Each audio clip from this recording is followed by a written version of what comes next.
자, 그러면 이제 우리 제일 첫 번째부터 한번 보도록 할게요. 좀 쉬운 내용부터 가보겠습니다. 자, 우리 신경계를 구성하는 가장 기본 단위 배웠잖아요. 신경세포. 다른 말로는 뉴런이라고 했습니다. 그쵸? 네, 그 뉴런이라는 것을, 배웠는데, 우리가 뉴런 하면은 이렇게 구성이 된다라는 정도만 배웠을 텐데, 그리고 연합 뉴런, 감각 뉴런, 운동 뉴런이 어떤 특징이 있는지에 대해서는 좀 자세히 안 배우셨을 거예요. 그런데 그 부분을 오늘은 조금 더 디테일하게 보도록 하겠습니다. 지금 들어온 친구, 주소 들어왔네요. 네, 체크해 놓고요. 네, 서윤이도 들어왔네요. 네. 그럼 보도록 합시다. 자, 일단은 소제목은 얘들아 먼저 신경세포는 특수화된 세포이다 라고 되어 있어요. 그렇다는 말은 여기서 특수화된 세포, 뭐에 특수화된 세포일까요? 신경세포는.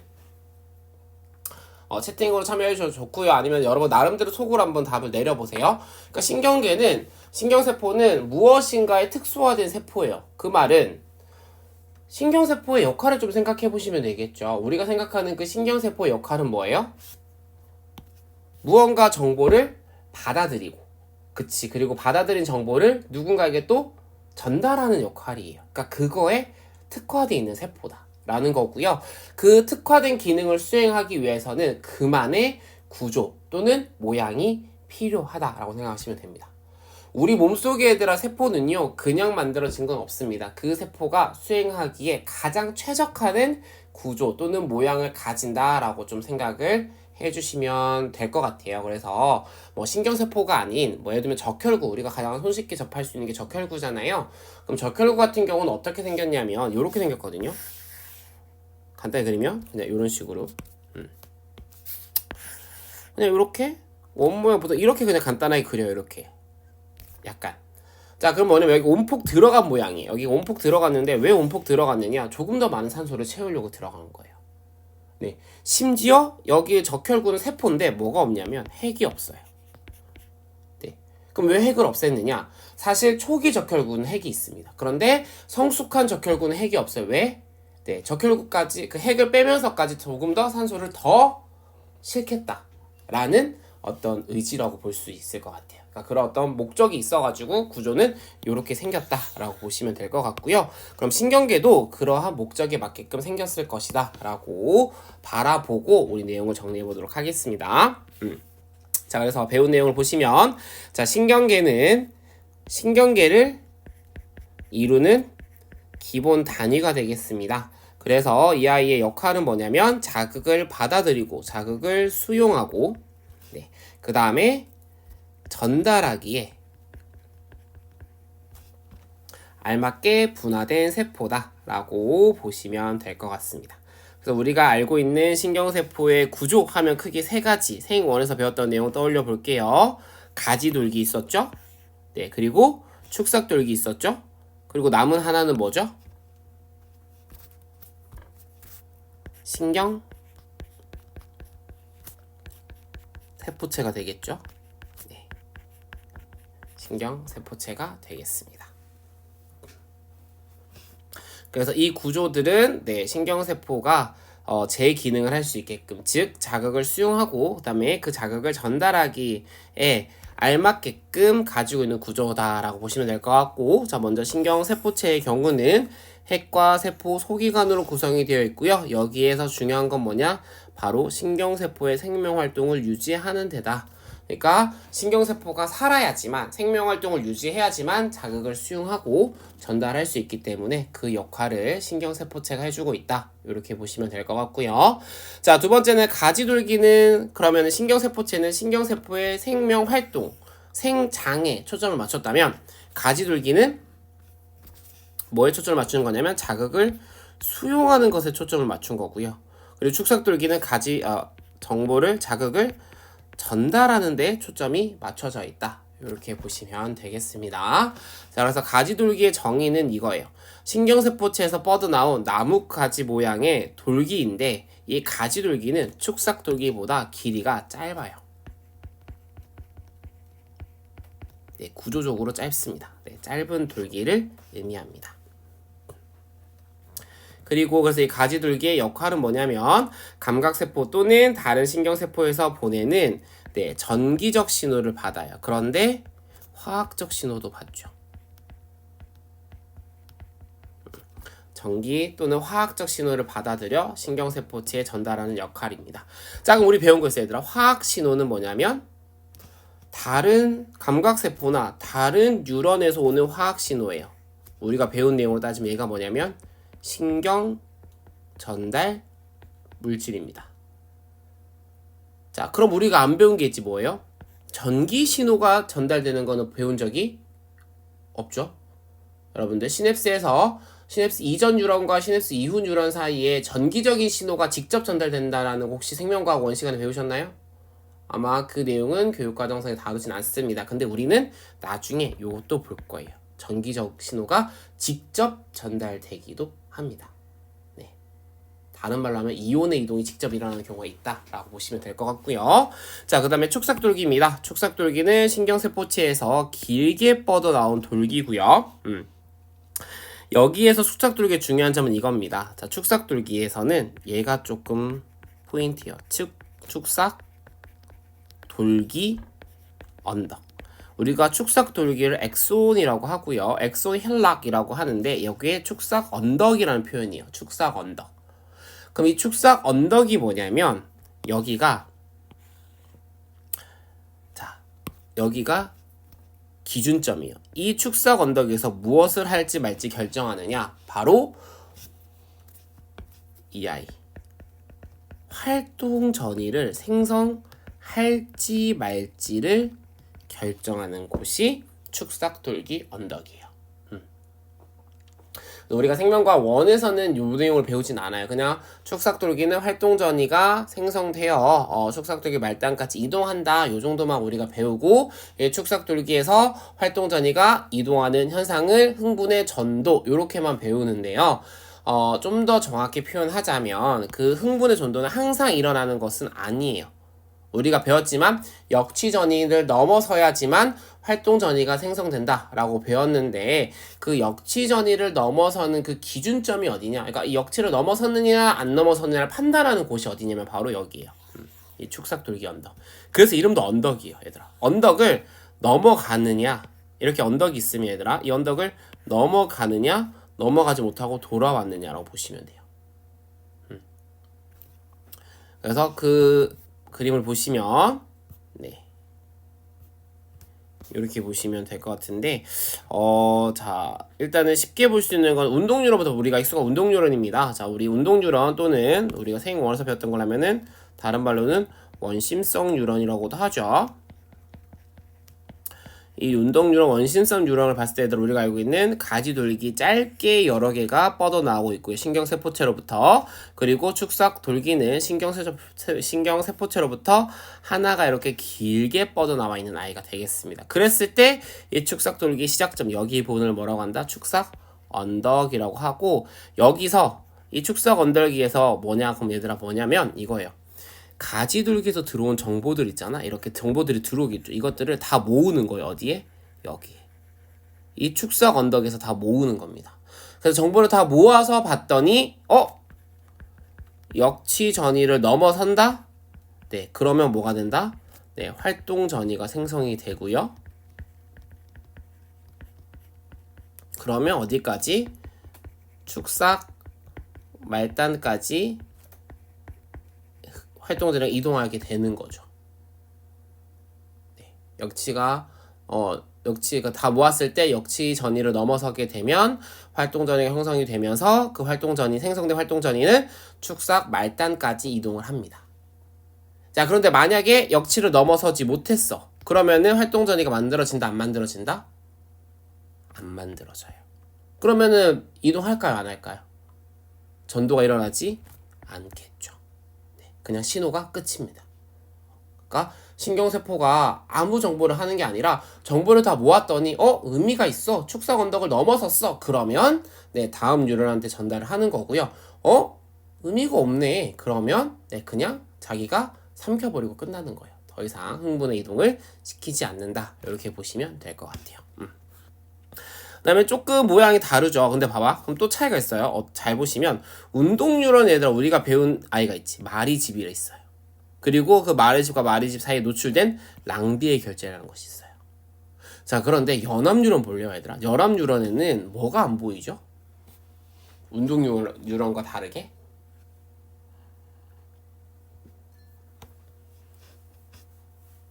다들 뭔지 알고 있는데 지금 답을 안 하는 것 뿐이겠죠? 네, 채팅창 이용해 주시면 돼요. 자, 뭐가 있어요? 없는 게 뭐예요? 얘죠. 감각 뉴런에도 있는데 연합은 없습니다. 왜 그럴까? 연합 뉴런을 구성되는 신경계가 어디요? 주로 뇌와 척수인 중추신경계잖아요. 그죠? 뇌와 척수는 이 중추신경계에서 뭐냐 신경이 오밀조밀하게 어떻게 돼요? 모여 있잖아요. 그러니까 굳이 신경에 있던 축삭돌기 길이가 길 필요가 없어요. 그러니까 멀리 이동할 필요가 없으니까 굳이 마리집을 만들 필요가 없는 거예요. 많이 만들 필요가 없는 거죠. 다만 얘 같은 경우 운동 뉴런은 왜 그럴 수밖에 없다. 얘는 여러분 배운 내용을 따지면 얘들아 체성 운동신경 배우셨죠? 생원에서 나중에도 배우겠지만 이 체성 운동신경 척수에서 뻗어나와서 말단 골격근까지 다이렉트로 연결되는 거거든요. 시냅스 없이. 그러면은 멀리까지 이동해야 되잖아. 근데 그걸 빠르게 전달해야 되기 때문에 뭐가 존재하는 거예요? 마리집이 존재할 수밖에 없는 겁니다.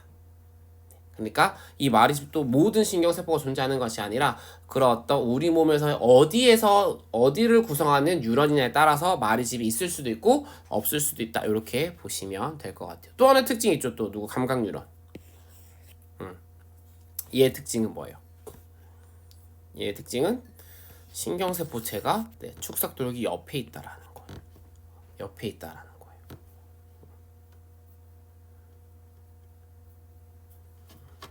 그 말은 뭐냐면 어찌 보면 이것도 이제 그냥 결과론 쪽이 우리가 이제 목도노 쪽 관점에서 바라보는 건데, 그러니까 어차피 일단 감각류의 정보를 받아들여서 중추로 보내는 게 중요하니까 그래서 조금 더 경로를 짧게 가져가는 겁니다. 바로 가지돌기에서 바로 축삭돌기 가게끔 경로를 조금 더 단축해서 갈 수 있게끔 하지 않았나라고 우리는 보고 있는 거죠.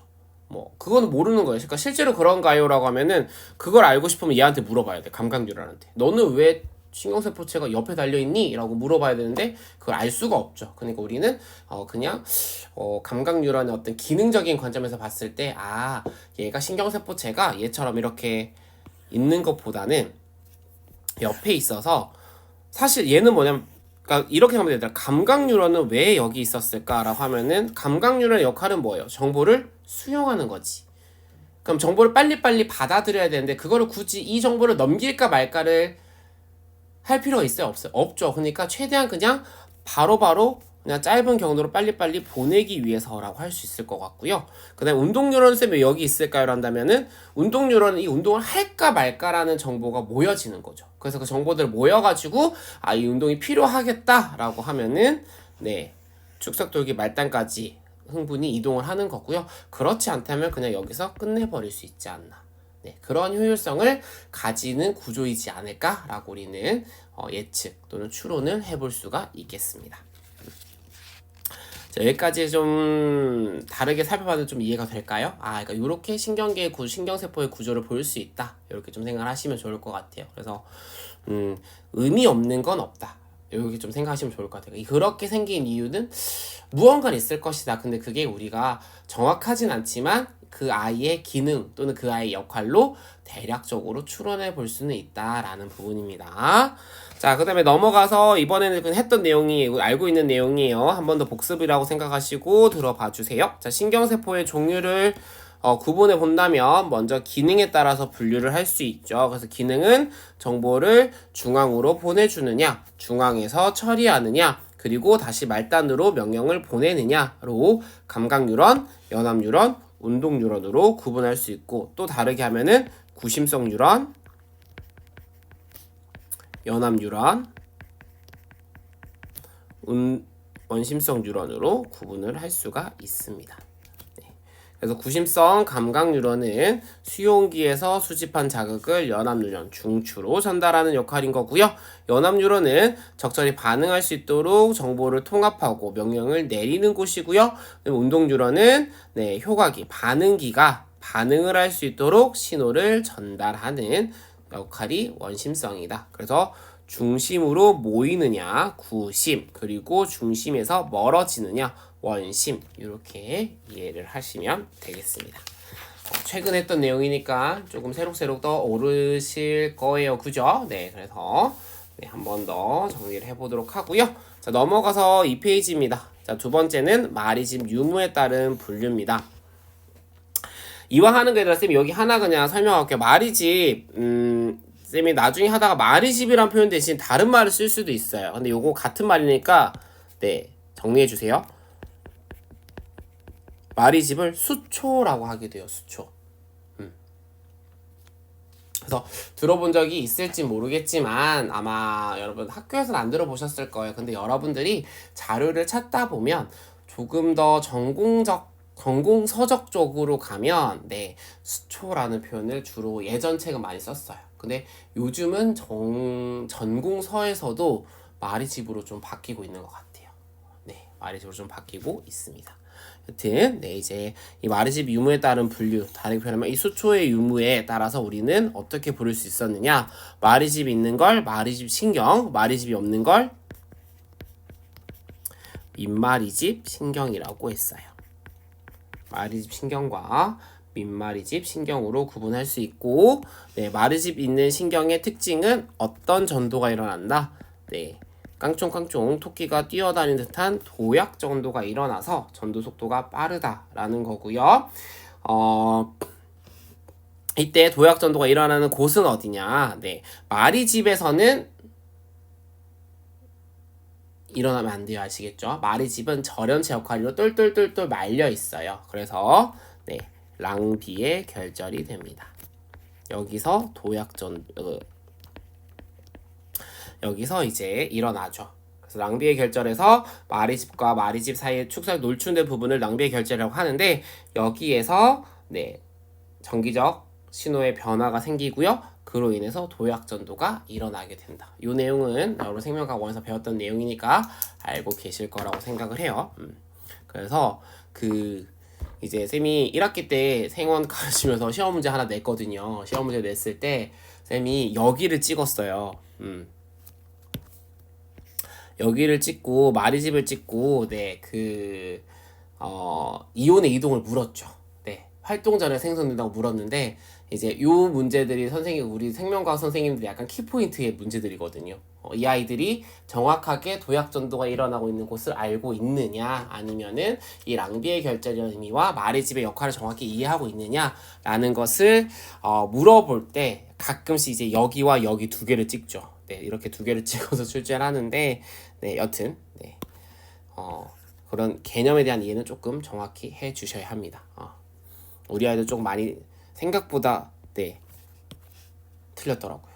그래서 약간 그래서 역시 개념이 중요하다라는 걸 다시 한번 알게 되었던 상황입니다. 그래서 아마 문제는 많이 풀어보지만 개념을 자꾸 놓치시면은 어려움이 있으니까 개념 잘 따라와 주시고요. 자, 그럼 여기서 이제 하나 조금 더 우리 심화하고 갈게요. 그럼 랑비의 결절에서만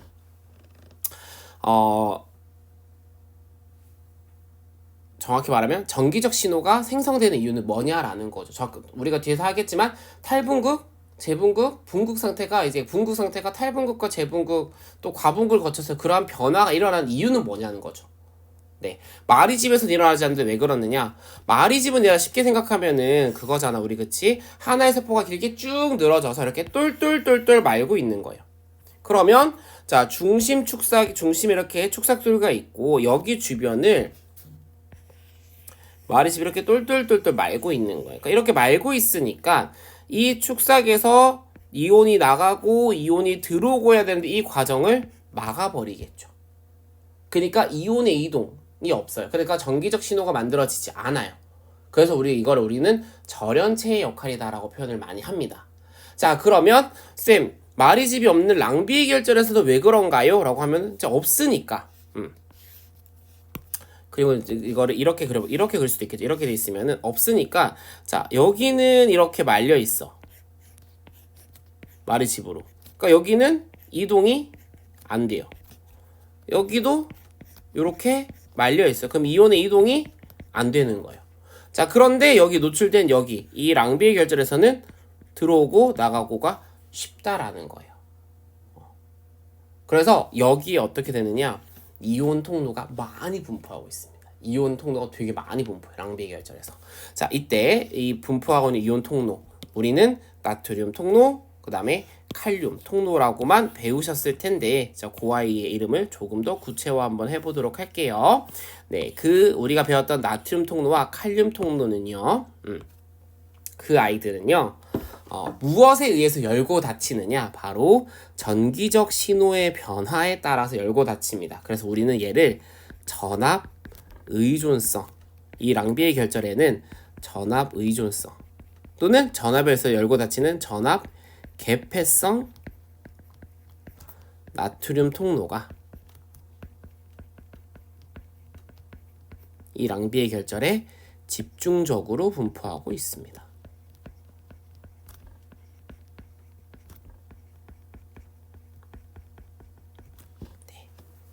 여기서 또 용어에 하나 심화가 들어간 거예요. 우리는 랑비의 결절에 나트륨 통로 있다라고 배웠는데, 그 나트륨 통로가 실제로는 어떤 통로야? 네, 전압에 의해서 열고 닫히는, 전압에 의존하는 나트륨 통로다라는 겁니다. 그럼 나중에 이제 어떤 게 있을까? 얘들아, 전압 의존성이 아닌 다른 의존성 나트륨 통로도 있어요. 근데 우리 걔도 배웠어요. 이 말을 안 썼을 뿐이에요. 뭐가 있을까? 나트륨 통로 여기 말고 또 어디에서 배웠는지 기억나요 혹시?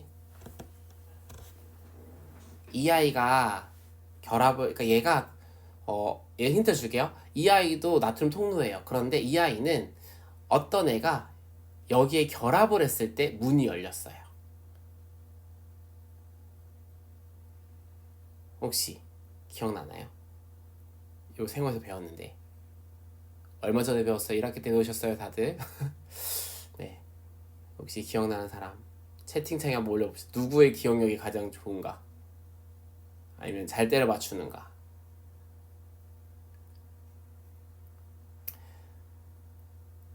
신경전달 물질 수용체예요. 여러분들 시냅스 할 때 아마 배우셨을 거예요. 신경전달 물질이, 특히 아세틸콜린이 결합을 하면 신경전달 물질이 축삭돌기 말단에서 분비가 되고요.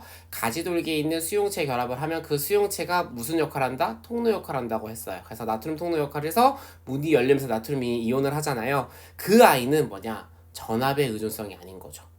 전기적 신호의 변화가 아니라 어떤 화학물질이 결합을 하면 열리는 거고, 결합하지 않으면 안 열리는 거예요. 그러니까 걔는 똑같은 나트륨 통로인데 다른 의존성인 거죠.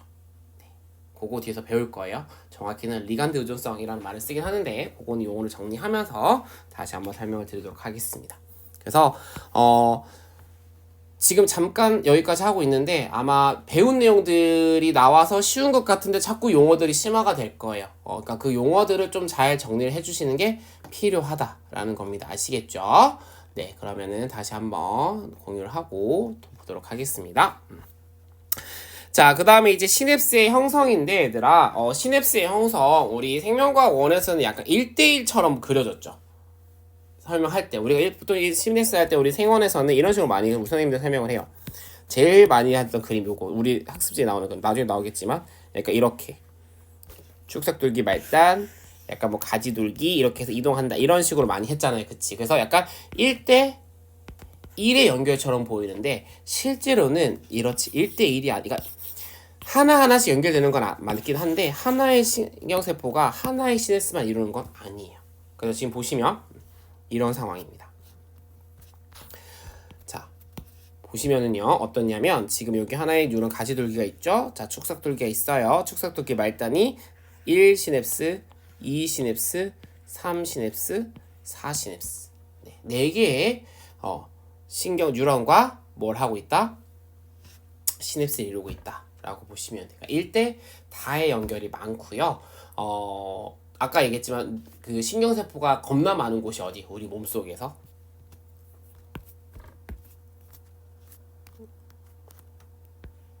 신경세포가 진짜 많은 곳.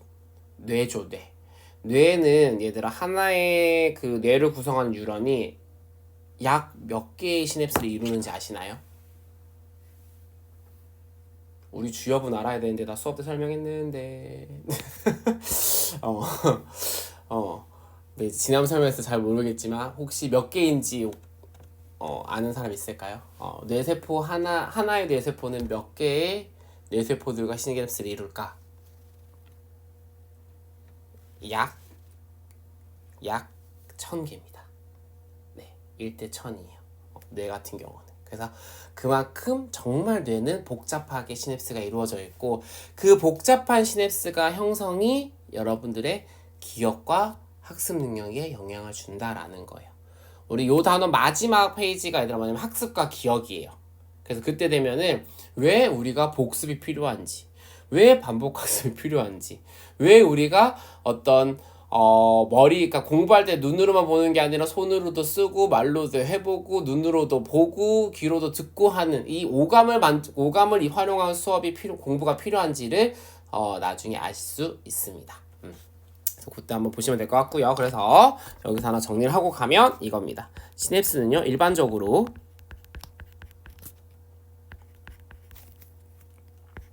많은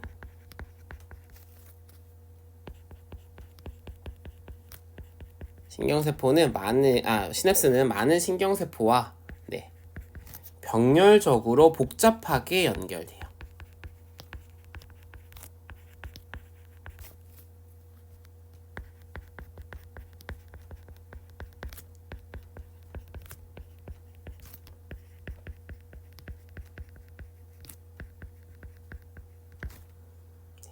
다르게 하면 우리가 1대 다 연결이다 라고 이야기를 합니다. 1대 다.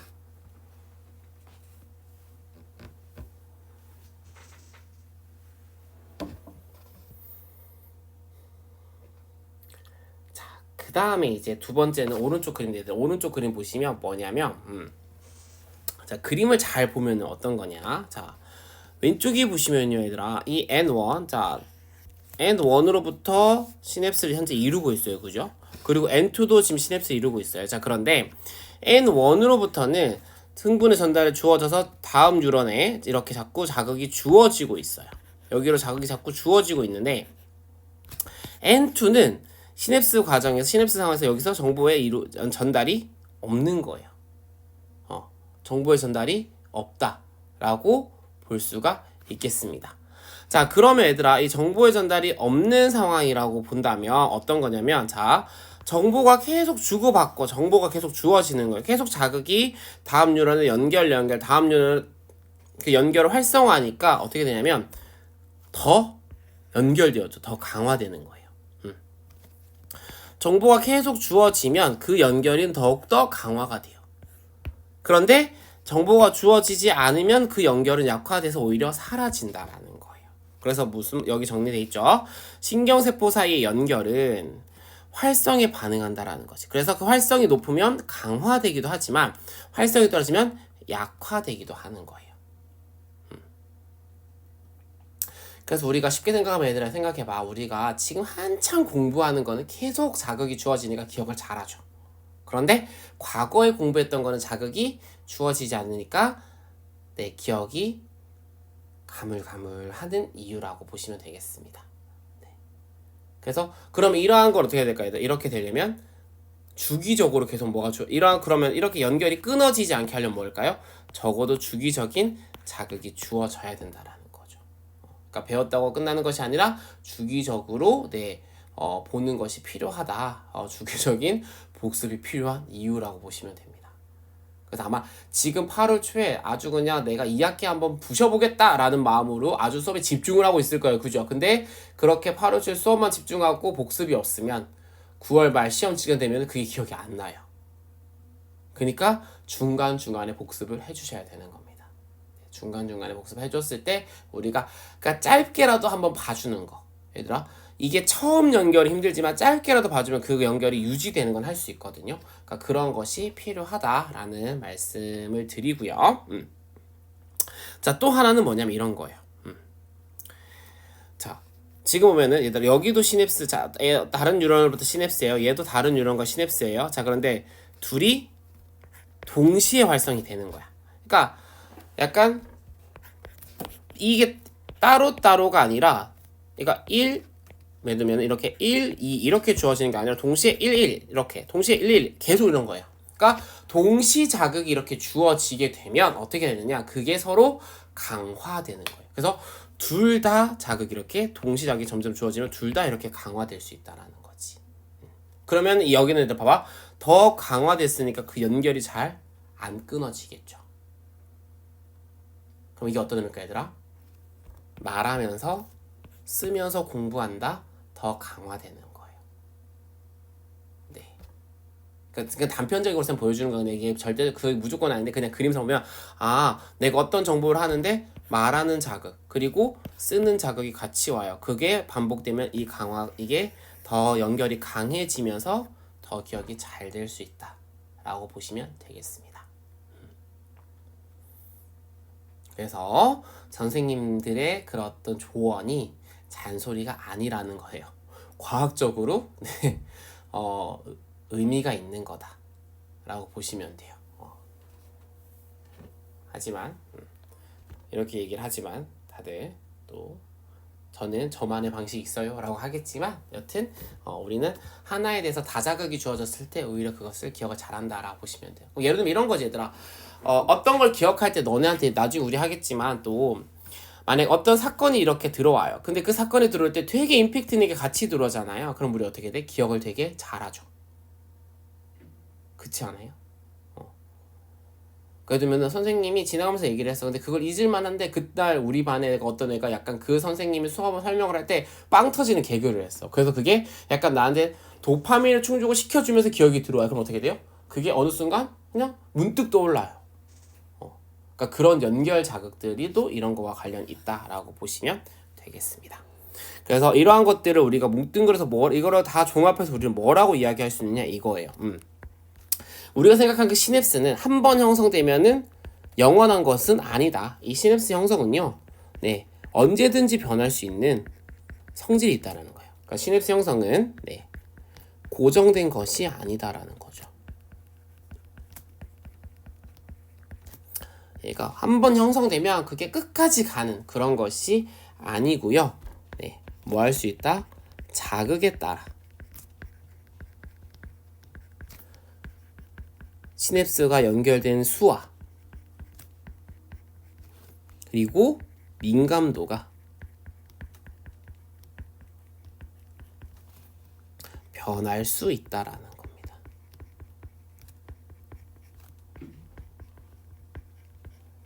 그렇기 때문에 얘들아, 우리가 망각, 잊을 수가 있는 거고요. 그렇기 때문에 또 우리는 또 새로운 걸 받아들일 수도 있어요. 우리 뇌는요 얘들아, 100%를 활용하고 있지는 않거든요. 100%를 활용하는 생명체는 없습니다. 뇌를 100% 활용하는 생명체는 없어요. 뇌 100% 활용하면 일단 너는 미쳐요. 그래서 우리는 어떤 생존을 위해서 뇌를 100% 활용하지는 않고요. 그렇기 때문에 어찌 보면 망각이 있어야 또 새로운 거를 받아들일 수 있는 여유가 있다. 이렇게도 볼 수가 있습니다. 그렇다고 잊으시면 안 돼요. 또 이 말 했다고 내가 새로운 걸 받아들일 선생님 잊어버렸습니다. 이러한 어떤 핑계를 대시면 안 됩니다. 네. 그래서 반복해서 그걸 모두 가지고 있으면 좋을 거고요. 그래서 우리는 뭐라고 하는 이러한 현상을 여기서 이렇게 부릅니다. 이런 걸 우리는 신경세포의 가소성이다. 다르게는 시냅스 가소성이다 라는 표현을 써요. 가소성, 변할 수 있는 것을 의미합니다. 가소성, 변할 수 있는 것. 얘들아, 우리 자유자재로 모양을 바꿀 수 있어서 붙인 그 고분자 이름이 있거든요. 플라스틱이라고. 걔 왜 플라스틱인지 알아요? 여기 지금 우리 가소성 하자면 얘 가소성이 영어로 플라스틱 3예요. 그러니까 변할 수 있다라는. 그래서 플라스틱 이름을 붙인 겁니다. 그래서 그러한 연결로 같이 와주시면 내가 변할 수 있다 이런 것들 좀 생각을 해주시면 될 것 같아요. 이러한 시냅스 가소성 오늘 관련된 영상이 있는데 그 영상은 쌤이 다음 시간에 좀 정리해서 수업 시작 전에 복습 차원 한번 볼 거고요. 오늘 이런 내용들 조금 정리해서만 수업을 해보도록 할게요.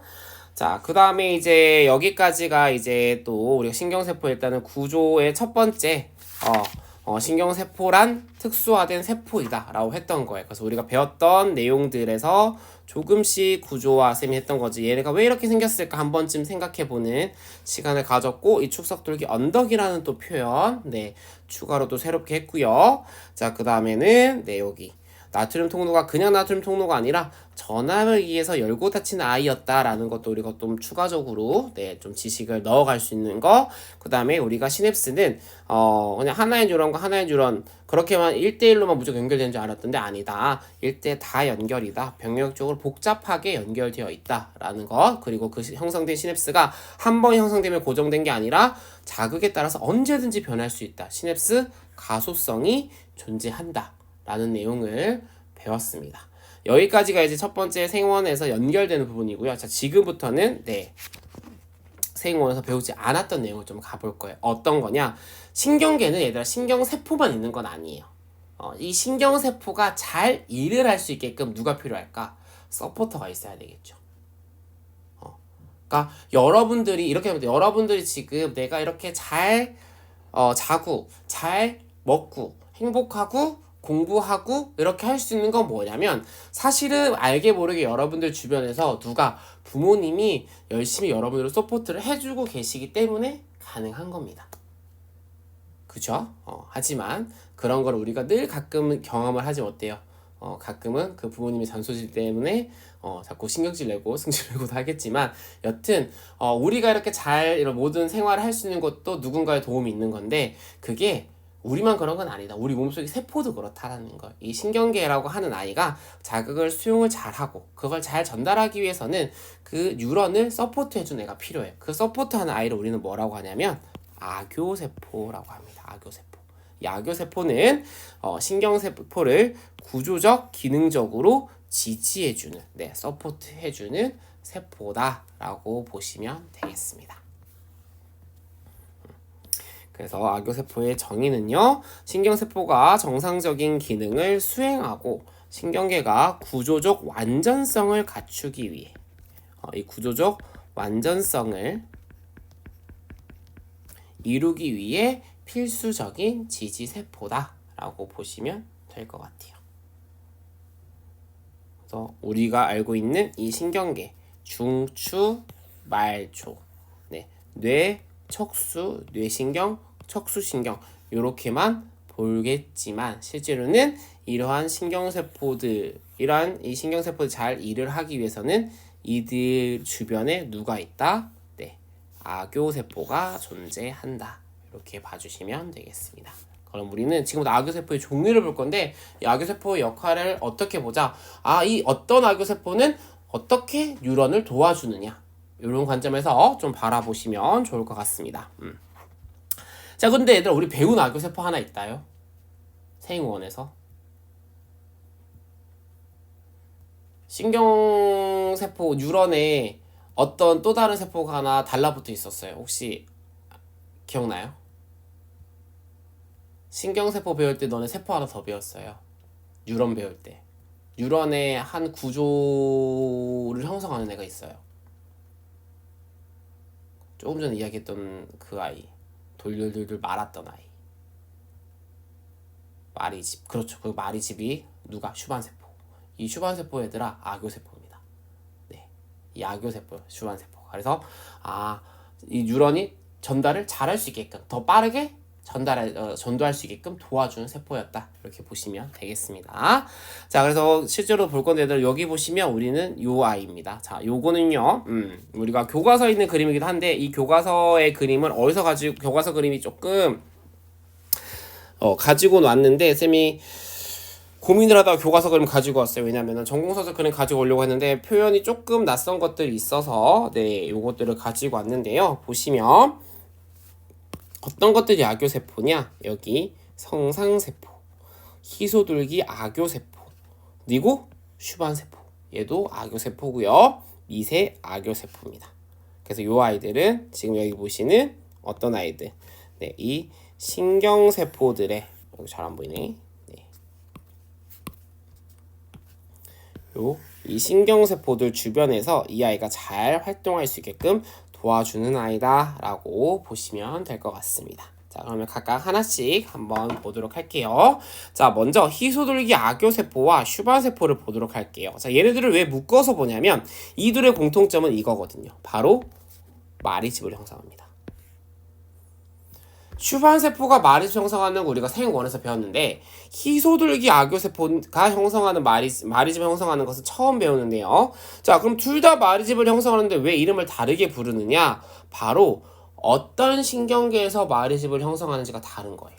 어떤 신경계에서. 그래서 위에 그림을 잘 보시면 여러분들이 맞출 수 있습니다. 자, 슈반세포는 얘들아 어느 신경계에 존재하죠? 말초예요. 말초신경계, 즉 운동뉴런과 감각뉴런, 구심성과 원심성 뉴런을 구성하는 마리집은 슈반세포가 형성을 하고 있고요. 연합뉴런, 아까 얘기했지 쌤이 연합뉴런은 사실은 이 어찌 보면은 뭐라고 해야 될까, 요 축삭돌기 마리집이 많이 필요하진 않지만 그래도 필요한 경우가 있겠죠. 빠른 전도와 빠른 전달, 빠른 그 처리를 위해서 그러한 경우에 누가 만들어주고 있냐면 이 아이 희소돌기 악교세포가 형성을 해주고 있다. 이렇게 보시면 되겠습니다. 자, 그래서 희소돌기 악교세포는요, 네, 중추신경계를 이루는 신경세포의 축삭돌기 마리집을 형성을 하고 있고요. 슈반세포는요, 말초신경계를 이루는 신경세포의 축삭돌기 마리집을 형성을 한다라는 거예요. 그래서 어떤 신경계를 구성하는 뉴런이냐, 그리고 그거에 따라서 마리집을 형성하는 세포가 달라진다라는 거고요. 근데 요것만 다른 게 아니고요. 또 하나가 다릅니다. 뭐가 다르냐면 그림을 한번 볼게요. 오른쪽 그림입니다. 자, 보시면요. 왼쪽 중추예요. 그래서 왼쪽 중추에서 뭐라고 이름 붙였냐면, 자, 희소돌기 악교세포인데 예전에는 희돌기 교세포라고 부르기도 해요. 약간 줄여서 부르기도 했어요. 희돌기 교세포라고도 불렀고요. 자, 중추신경, 말초신경계입니다. 네, 여기 슈반세포라고 부르죠. 자, 그런데 특징이 뭐냐면 여기 보일까요, 얘들아? 자, 아까 쌤이 이 수초가 뭐다, 얘들아? 마리집이라고 했지. 같은 말이라고 했어요. 자, 말초신경계에서 마리집을 만드는 슈반세포는요, 1슈반세포당 1마리집이었던 거예요. 네, 하나의 슈반세포는 하나의 마리집밖에 못 만들었어요. 그런데 희소돌기 악교세포는요, 하나의 희소돌기 악교세포가 네, 여러 개의 수초를 형성할 수 있다. 요것도 하나의 차이점이라고 보시면 됩니다. 그래서 그림을 얘들 보시면 여기에요. 자, 요게 하나의 희소돌기 악교세포거든요. 얘가 여기에도 마리집, 여기에도 마리집, 여기에도 마리집을 형성을 하고 있죠. 뒤에 아이도 하나, 둘, 세 개. 그러니까 그림이 세 개인 거지 무조건 세 개 이런 건 아니에요. 이렇게 일대 다의 마리집을 형성을 하고 있습니다. 반면 슈반세포는 이게 하나예요. 요게 하나예요. 요게 하나예요. 요게 하나 이렇게 볼 수가 있겠습니다. 그래서 요거 정리하면 네, 희소돌기 악교세포는 네, 1대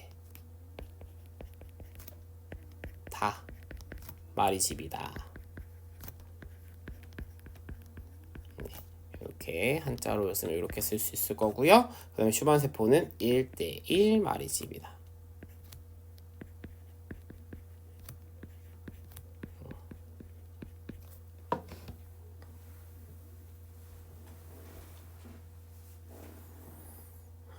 이렇게 볼 수가 있겠습니다.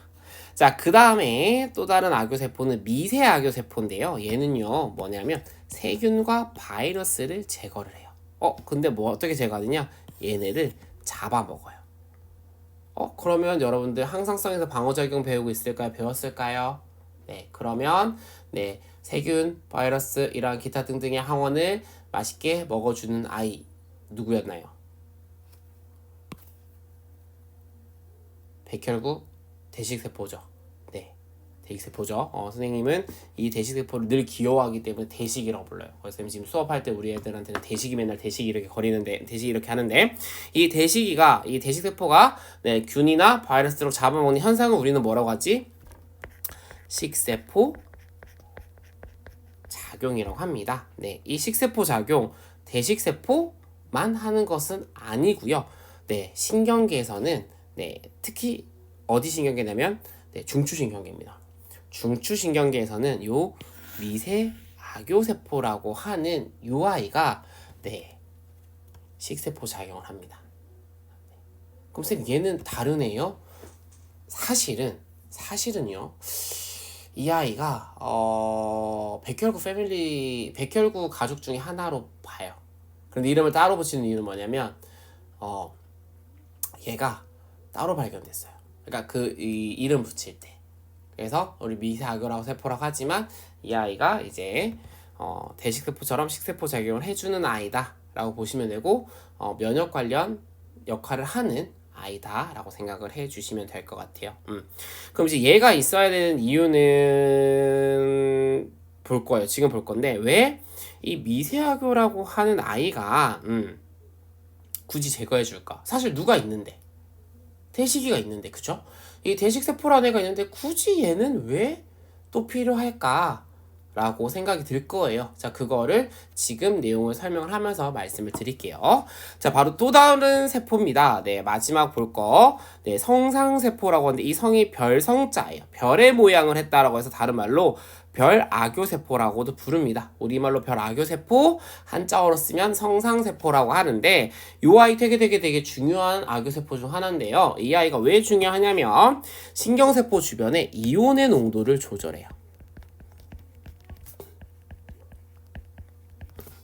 자, 우리 알잖아 얘들아. 나트륨 이온이 바깥쪽이 많아서 세포 내부로 들어오고요.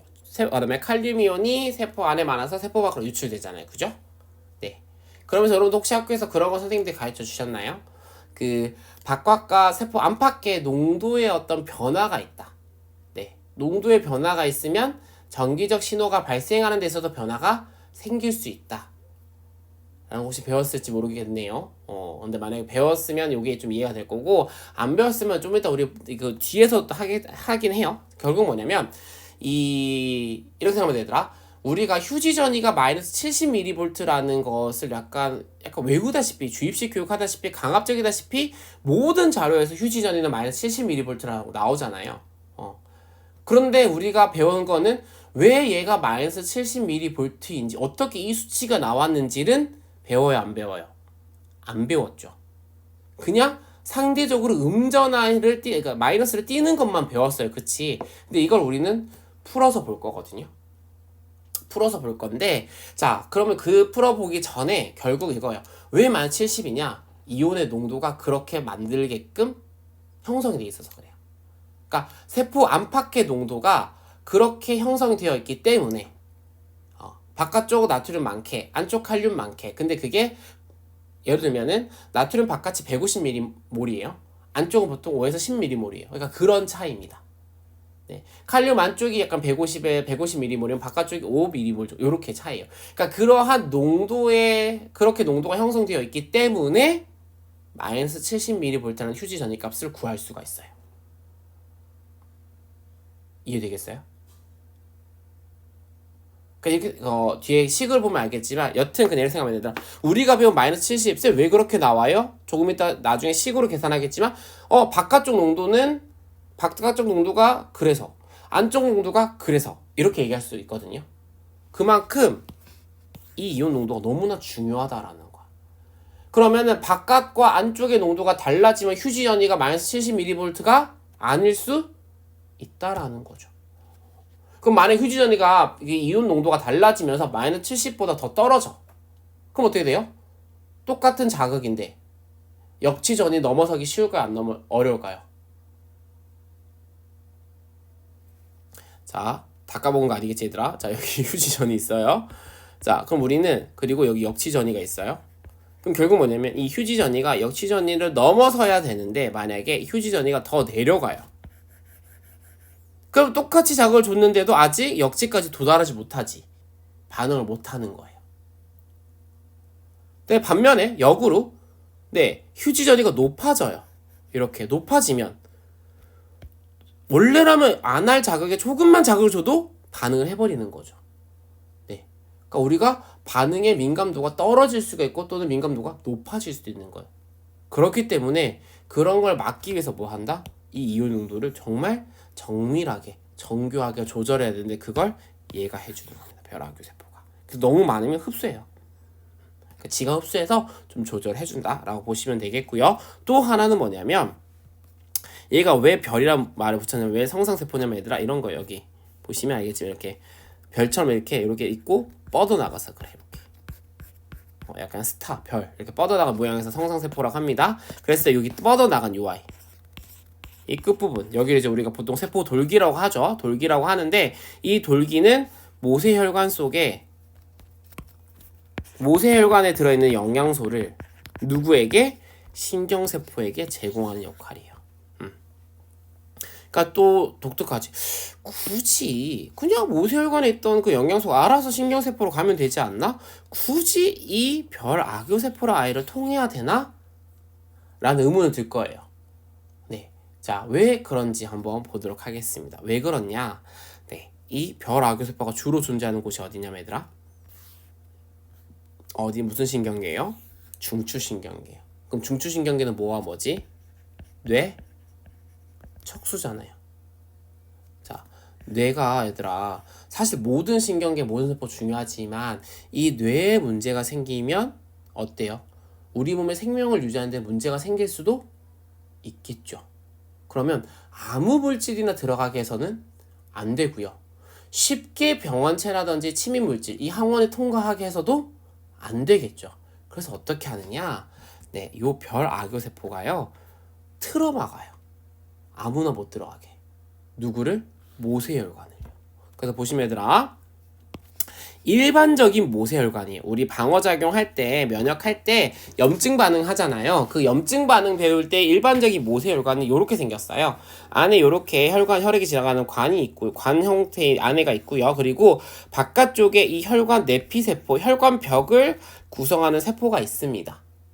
네. 근데 그 세포 중간중간에 이렇게 뚫려 있어요. 얘들아, 이렇게 뚫려 있어. 그래서 여기서 이 뚫려 있는 공간으로 물질이, 친수성 물질이 들어오고 나가고 할 수 있어요. 그럼 얘들아, 우리 기억나니? 그러니까 뭐지? 병원체가 들어와요. 그래서 그 외부 방어가 뚫렸어. 그러면은 비만 세포가 히스타민을 분비한다고 했어. 이 히스타민을 분비를 하면은 뭐가 되냐면 혈관이 확장. 근데 이거 말고 뭐야?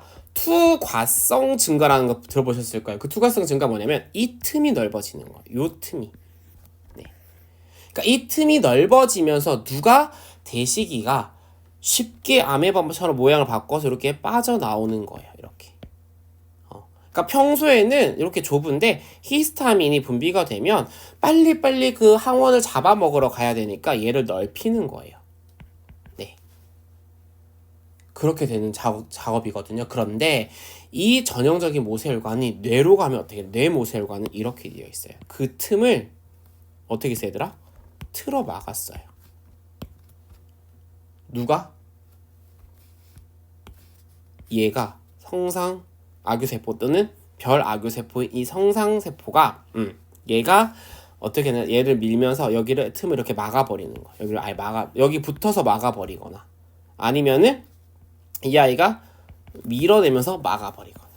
네, 그래서 여기를 달라붙게요. 이렇게 밀착이잖아요. 얘들 밀착 달라붙게 하는 거예요.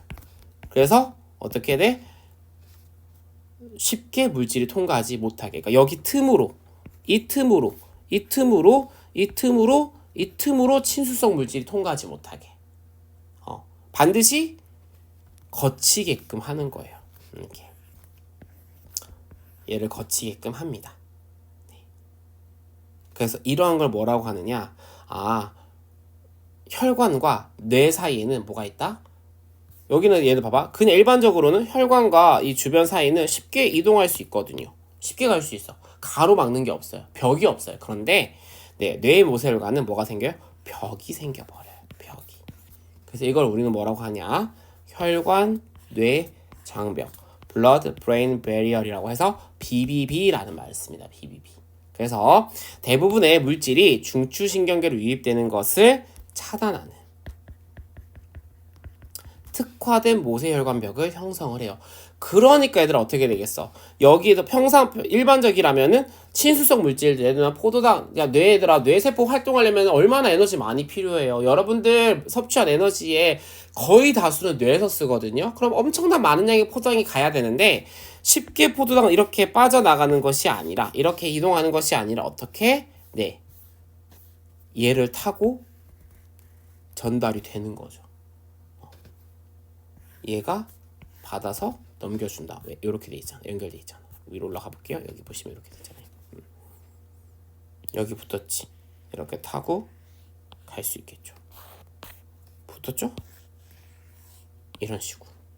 그래서 네, 물질의 직접적 전달을 차단합니다. 그래서 그 중간에서 성상세포가 벼락세포가 확인을 해준다라고 보시면 되겠습니다. 약간 옛날 시로 따지면 약간 기미상궁 같은 느낌이죠. 왕이 바로 밥 먹는 게 아니라 한 번쯤 먹고 확인을 한 다음에 식사를 할 수 있게, 그러니까 중간에서 어떤 보좌 역할을 한다. 왜 그러느냐? 뇌는 너무너무나, 중추신경계는 너무너무나 중요하기 때문에, 그러니까 중추신경도 그 중에서 뇌가 너무너무 중요하기 때문에 그렇다. 이렇게 이해를 좀 해주시면 되겠습니다. 자, 어떻게 여기까지 조금 요 내용 좀 그렇게 어렵진 않지만 이러한 세포들이 있다. 이렇게 좀 여러분 새로운 종류의 세포를 들었다. 이 정도로 여러분 정리를 해주시면 될 것 같고요. 자, 그 다음에 넘어가서 참고로 얘들 오늘 쉬는 시간 없이 수업하는데 원래 우리가 100분 해야 돼요. 1시간 40분. 그러니까 5시 50분 했으니까 끝나는 시간 몇 시? 7시 반이죠. 그쵸? 그런데 1시간 40분 해야 되니까 그치? 근데 오늘 첫날이고 그치? 또 목요일날 하니까 네. 오프 더 레코드 10분 일찍 끝낼 거예요. 7시 20분에 끝내도록 하겠습니다. 20분 남았어요. 조금만 힘내세요. 아시겠죠? 네. 표정이 이제 힘들어 보여. 이제 힘들어 보여. 사실 쌤도 지금 솔직히 말해서 힘들거든요. 그래서 선생님이 오늘 목요일날 오후에 그 마지막 2시간이 선생님 학교는 과학 과제 연구라는 게 있어요. 아이들하고 이제 과제 연구 주제 정해갖고 이제 탐구하고 하는 게 있는데 뭔지 모르겠는데 힘들어요. 왠지 모르겠는데 힘들어요. 여튼 우리 애들도 힘든데 나도 힘든 것 같아요. 그래서 실험 주제가 어려서 그런지 아니면은 그냥 애들이 많이 모여서 시끄러워서 그런지 잘 모르겠는데 여튼 약간 목요일이 좀 힘들긴 하네요. 그래서 우리가 앞으로 목요일 만나는 오늘 말고 없는 걸로 알고 있거든. 정말 천만다행인 것 같아요. 우리 다음에 수능 주간은 우리가 화요일날 만나잖아요. 그래서 목요일에 수능이 못 만나니까 근데 천만다행인 것 같아요. 목요일 오늘만 만나서 나도 너무 좋은 것 같습니다. 자, 우리 20분 남았는데 좀만 더 집중해 주시고요.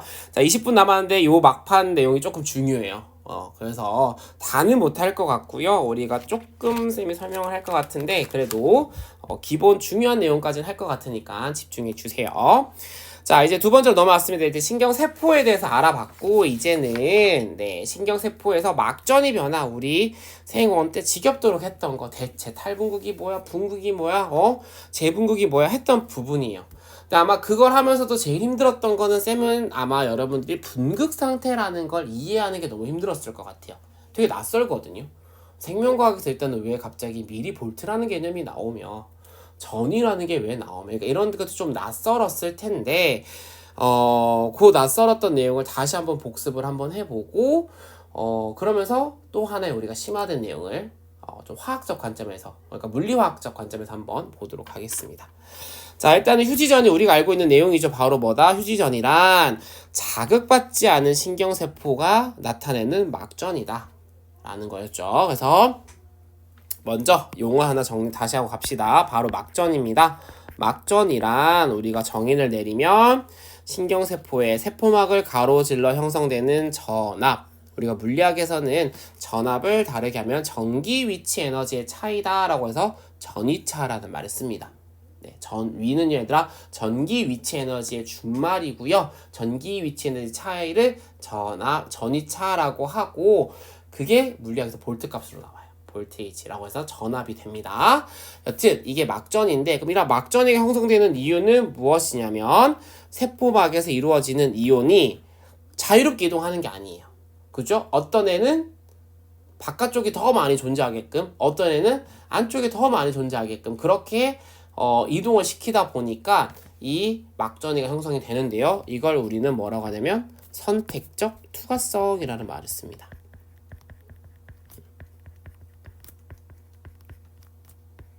근데 얘들아, 이 선택적 투과성은 그냥 세포막이 다 갖고 있는 성질이에요. 그러니까 세포막의 주된 성질입니다. 세포막은요, 물질 출입을 조절하는 역할을 해요.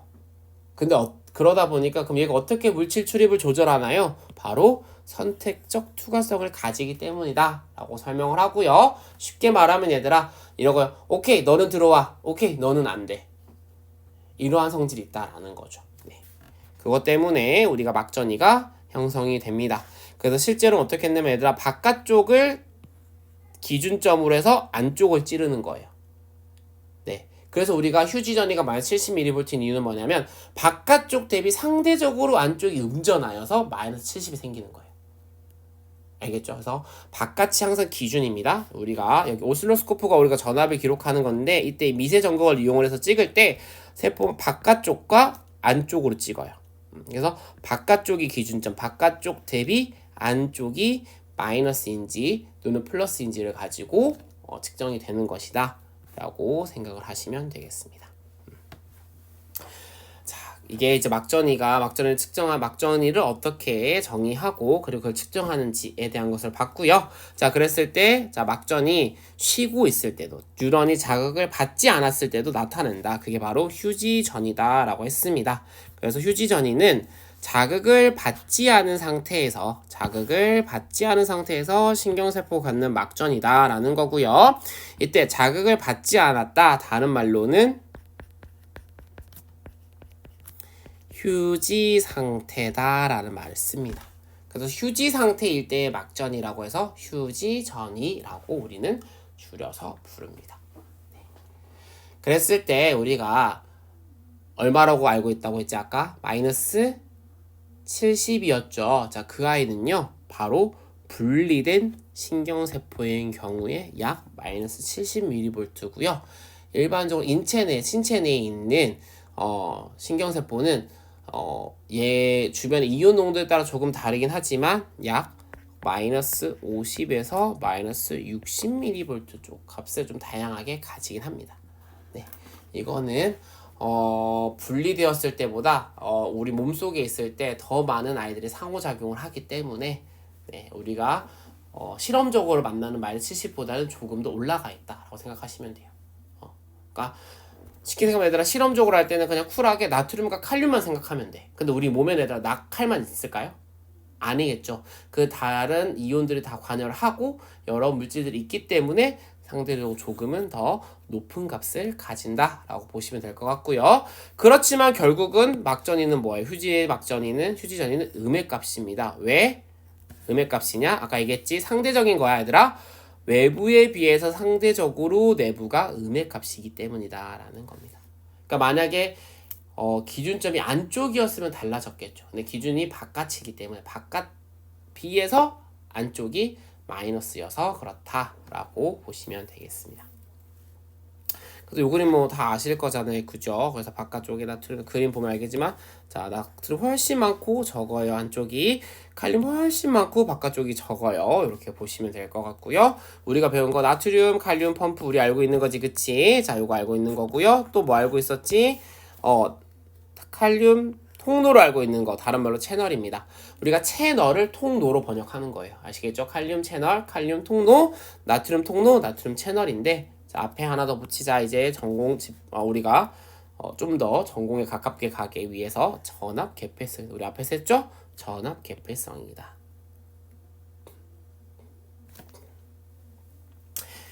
그래서 사실은 나트륨 통로도 전압 개폐성이 있고요. 칼륨 통로도 전압 개폐성이 있어요. 그래서 여러분들 그 그림 기억나실지 모르겠어요. 자극이 주어졌을 때 나트륨 이온의 막투가도와 칼륨 이온의 막투가도 그래프를 동시에 그린 거 기억나시나요? 안 나요? 만날 수 있죠.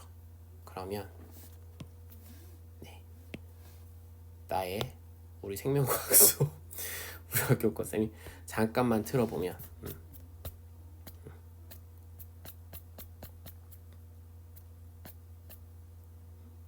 어디 갔냐? 오, 이거 아까 상성 앞에 쭉 가면 여러분들이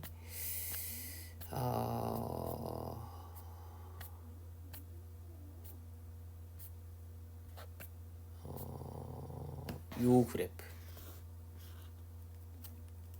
그래프 보시면 얘들아, 자극이 주어졌을 때 네, 칼륨의 자극이 주어지면 나트륨의 막토가도 올라가지만 칼륨의 막토가도 변해요. 네. 그 왜 그러냐면 칼륨 통로도 전압이 변하면 열리는 거예요. 나트륨 통 전압이 변하면, 그러니까 둘 다 자극이 주어지면 자극이 주어지면 전기적 성질이 변하는 거잖아. 그러니까 나트륨 통로와 칼륨 통로가 사실은 다 열려요. 다 열리는데 누가 더 빨리 열린다? 나트륨 통로가 빨리 열리고 빨리 닫혀요. 그래서 탈분구대 나트륨 효과가 빡 올라가는 거예요. 그러다가 이제 나트륨 통로가 닫힐 때쯤 되면 이제 누구의 효과가 올라가느냐? 칼륨 통로들이 이제 열린 칼륨 통로 숫자가 많아지면서 그때서야 이제 칼륨 통로에 의해서 칼륨이 유출되면서 다시 재분극이 일어나는 겁니다. 그러니까 요 그래프가 여기가 아마 이해가 안 됐을 수 있는데 이제는 이해를 할 수가 있는 거예요. 왜? 칼륨 통로도 전압 개폐성, 나트륨 통로도 전압 개폐성. 그래서 자극이 주어져서 전압이 달라지니까 나트륨 통로도 열리고 칼륨 통로도 열린다. 그래서 둘 다 투과도가 높아지게 되는 겁니다. 이렇게 조금 우리가 생원 내용을 좀 더 심화해서 볼 수가 있겠습니다. 그래서 이렇게 좀 정리를 해보고요. 네. 그래서 다시 돌아가서 네. 이 내용이 이제 그렇게 연결되어진다라고 보시면 될 것 같고, 그 다음에 농도 아까 쌤이 얘기했지. 그냥 많다 적다 했는데 아까 얘기했죠. 나트륨은 바깥쪽이 10배 더 많아요. 네. 150mm몰이고요. 칼륨이온은 안쪽이 더 많습니다. 네. 그리고 네, 음이온도 네. 음전에 띄는 이 이온도 또 영향을 준다. 이렇게 보시면 될 것 같아요. 그래서 네, 이 애들의 이 농도의 불균등한 분포가 네, 세포막을 기준으로 생기는 이온 농도의 불균등한 분포가 네, 휴지전이를 만든다라는 겁니다. 그래서 정리를 해보면 자, 휴지전이 어떻게 형성되나요? 라고 하면 첫 번째, 세포 안팎으로 나트륨 이온과 칼륨 이온이 불균등하게 분포되어 있어서요. 라는 거고요. 두 번째, 일부 열려. 자, 그런데 뭐냐면 나트륨 통로는 얘들아 거의 대다수가 99.9%라고 봐도 될 정도로 거의 모든 애들이 이거예요. 그러니까 전압의 변화가 없으면 그냥 닫혀 있는 게 기본이야. 그런데 칼륨 통로는 전부는 아니에요. 그러니까 일부는 칼륨 통로 일부 거의 대다수가 이거긴 해요. 전압에 의해서 열고 닫히는 게 맞는데 나트륨 통로보다 훨씬 많은 숫자로 어떻게 있느냐? 항상 열려 있는 애가 있어요. 그걸 우리는 뭐라고 하냐면 누출 채널이라고 하거든요. 이건 참고입니다. 네. 그러니까 어떻게 되면 누출 칼륨 채널이 있어요. 네. 누출 갑자기 영어다 생각이 안 나는데 이거 맞나 모르겠다. 릭이라고 하나? 릭이라고 하나? 하여튼 그 누출되다 약간 그 단어를 그대로 써요. 네, 그래서 쌤이 갑자기 지금 생각나는데 하여튼 그 아이가 있어요. 그게 뭐냐면 그 애가 얘예요.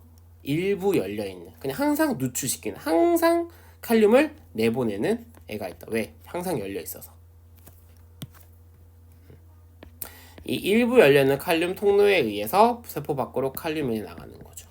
그럼 일단 아까 이제 불균등 분포, 나트륨 바깥쪽이 많아요. 그 다음에 칼륨 안쪽이 더 많아요. 그런데 안쪽 칼륨이 많은데 일부 칼륨 통로가 열려있어. 그러니까 자꾸 양이온이 밖으로 더 나가. 그러니까 보면 얘들아 봐봐.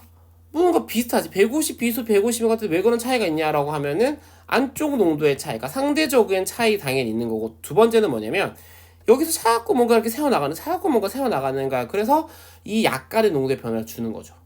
보면 알겠지만 얘들아 밀리몰이거든요. 진짜 작은 거거든요. 그러다 보니까 조그마한 양의 이동으로도, 적은 양의 이동으로도 되게 막전이가 쉽게 바뀔 수 있어요.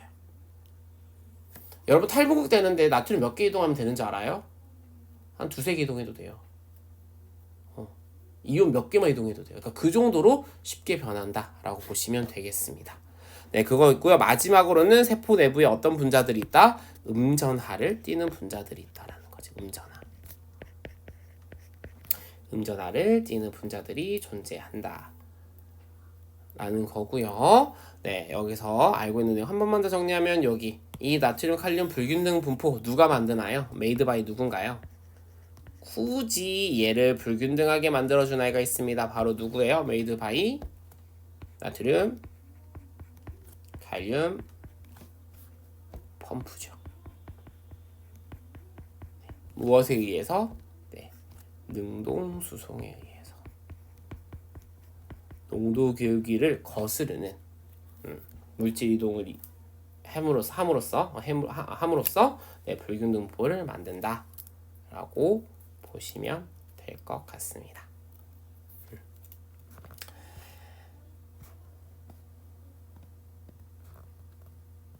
자, 그리고 자 이제 마지막 오늘 평형 전이까지만 보고 끝낼 건데요. 요거 네, 되게 중요합니다. 요 10분 딱 설명할 건데 요거 되게 집중해서 딱 들어주세요. 좀 잠깐 졸던 친구들 지금 집중해서 들어주셔야 돼요.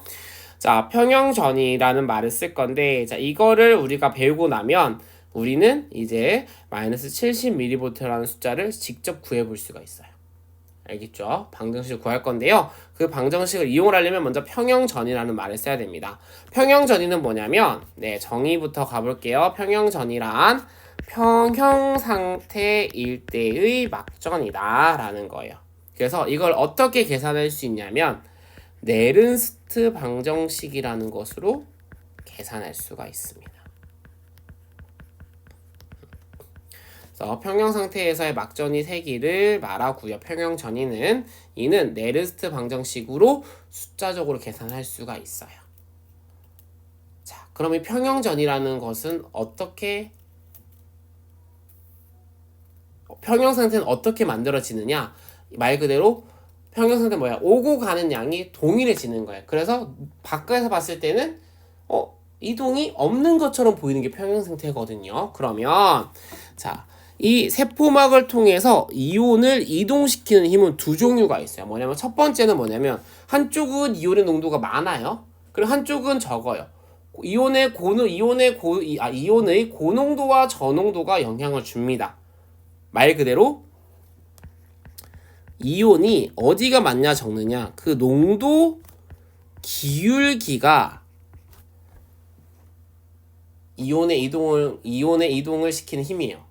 이온을 이동시키는 힘인데 근데 문제는 뭐냐면 얘들아 이게 단순 분자가 아니잖아요. 이온은 뭐야? 전하를 띠지.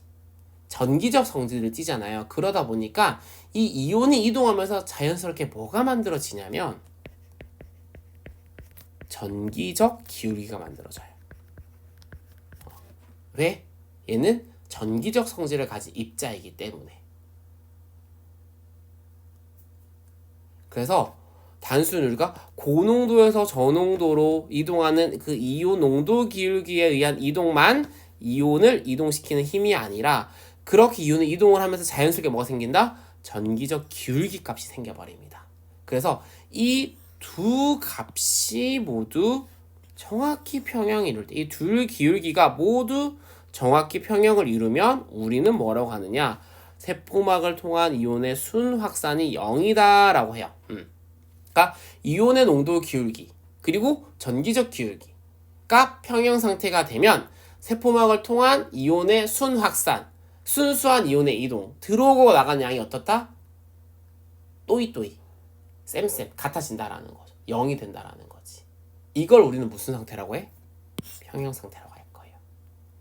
그리고 그때 막전이가 뭐예요? 평형전이가 되는 거예요. 무슨 말인지 이해돼요? 요 개념 오늘 되게 중요한 거예요. 평형전이라는 개념 되게 중요합니다. 평형 상태에서의 막전인데 그럼 대체 그 평형 상태가 무엇이냐? 세포막을 통해서 이온을 이동시키는 힘에는 이온의 농도 기울기만 있는 것이 아니라 이 이온의 농도 기울기로 인한 전기적 기울기도 있다라는 거예요. 그리고 이 두 힘이 평형을 이룰 때 우리는 순이동이 없다. 순 확산이 0이다라고 하고 그걸 우리는 뭐라고 한다? 이걸 우리는 무슨 상태다? 평형 상태다라는 말을 쓰는 거죠. 평형 상태다라는 말을 쓰는 겁니다.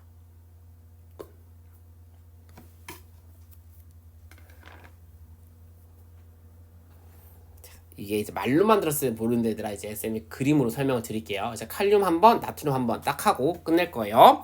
자, 보시면 주어진 겁니다. 자, 어떻게 하느냐? 칼륨 이온에만 투과성이 있는 세포를 만들어요. 자, 그리고 어떻게 하느냐? 자, 우리가 알고 있는 신경세포지. 신경세포라고 본다면 안쪽에 칼륨의 농도가 높고 바깥쪽에 칼륨의 농도가 낮죠. 맞아요? 자, 그랬을 때 자, 보시면 어떻게 되느냐?